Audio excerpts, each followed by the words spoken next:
My name is Sarah Chen. I'm writing this from the broadcast booth of WILFM 103.3 on the coast of Maine. It's 2:34 a.m. In 13 minutes, the phone is going to ring. I know because it's rung at exactly 2:47 a.m. every night for the past 12 nights. Tonight, I'm going to answer it differently. Tonight, I think I'm going upstairs. The posting, I found the job on an industry board 3 weeks ago. Experienced overnight personality needed for coastal station. Must be comfortable working alone. Must be comfortable with silence. I'd been out of work for 3 months after my Boston station got swallowed by a media conglomerate. 3 months behind on rent. Living off protein bars and pride. So when a station manager named Richard Voss called me back within the hour, I didn't ask why the station didn't appear on any FCC registry, or why I couldn't find it on a single broadcast map. His voice sounded like it had been filtered through a century of wood smoke. You ever work overnight before? 7 years total. College and commercial. This is different. We broadcast from a lighthouse. The nearest town is 8 miles inland. High tide floods the causeway at 11:15 p.m. Once you're in until 5:45 a.m. I'm comfortable with that. Yeah. A pause so long I thought the call had dropped. That's what the last girl said too. He hired me on the spot. $1,750 a week. For a station that technically doesn't exist. I should have asked about the last girl. Night 1. The lighthouse sits on a rocky finger of land connected to shore by a strip of asphalt that disappears under 6 inches of black water twice a day. I arrived at 10:15 p.m. No other cars. The beacon was dark. The tower stood against the Atlantic like a rotted tooth, white paint peeling off in long strips that looked like skin. The keys were in a rusted mailbox with a typed note, "Studio is 2nd floor." Equipment is simple.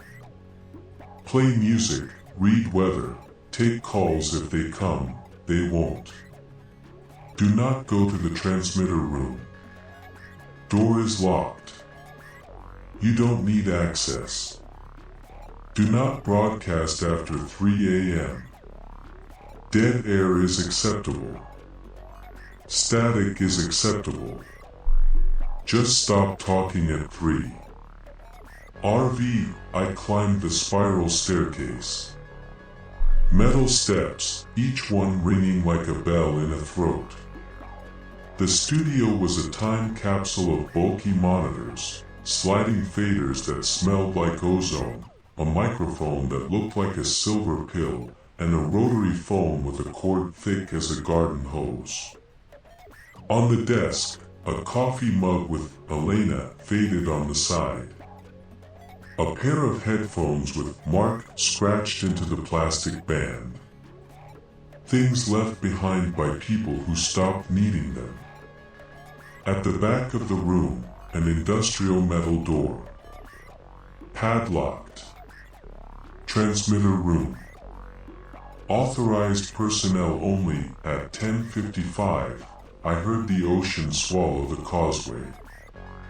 The sound was enormous and final, like a tomb being sealed. At 11 p.m., I went live. Good evening, night owls. You're listening to WILFM 103.3. I'm Sarah Chen, and I'll be keeping you company until dawn. I played the first song. took off my headphones to dig through my bag for coffee. That's when I heard it. A voice. Not through the speakers. From above me. From behind the locked metal door. A man, warm and unhurried. Good evening, night owls. You're listening to WIAL-FM 103.3. I'm Vince Hollow, and I'll be keeping you company until dawn. My exact words. My exact pacing. My exact inflection. In a voice made of velvet and old electricity. Coming from a room that was padlocked shut. The voice I stood at the base of the staircase leading up to the transmitter room. The air was colder here. It smelled like brine and copper. Old, exhausted electricity. The voice continued overhead. Phone lines are open tonight. You've got stories, I've got time. Let's talk. Then music. Not my playlist. Johnny Cash, hurt, but the recording quality was wrong. Too clean. Like it had been remastered yesterday. I climbed 3 steps. Pressed my ear to the metal door. The music was clear. The voice was clear. And underneath both, breathing. Slow. Patient.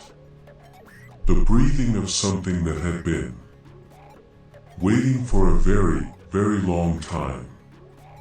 I knocked. Hello?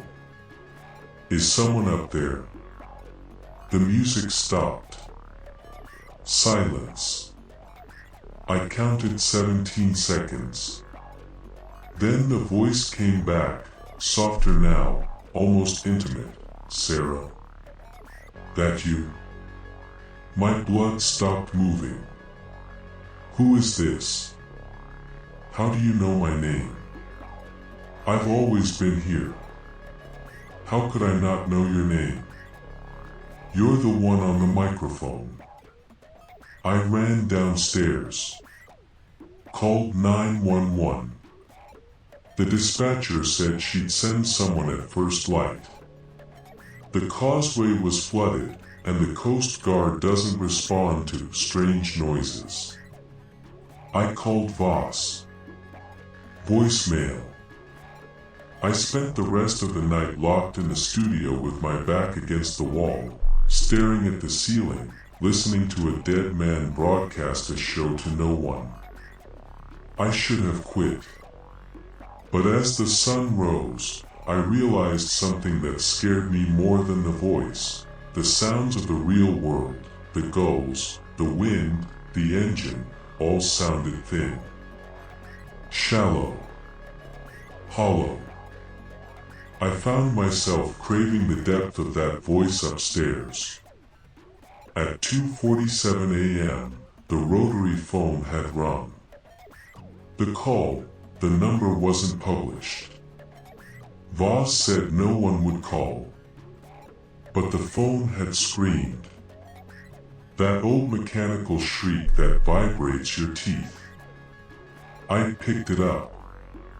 WAL-FM, static. Then a woman's voice. Elderly. Shaking. Is the new girl there? Please tell me you haven't gone upstairs. Who is this? My daughter worked there. 2 months ago. Overnight. Just like you. Her voice cracked. Elena went upstairs on her 3rd night.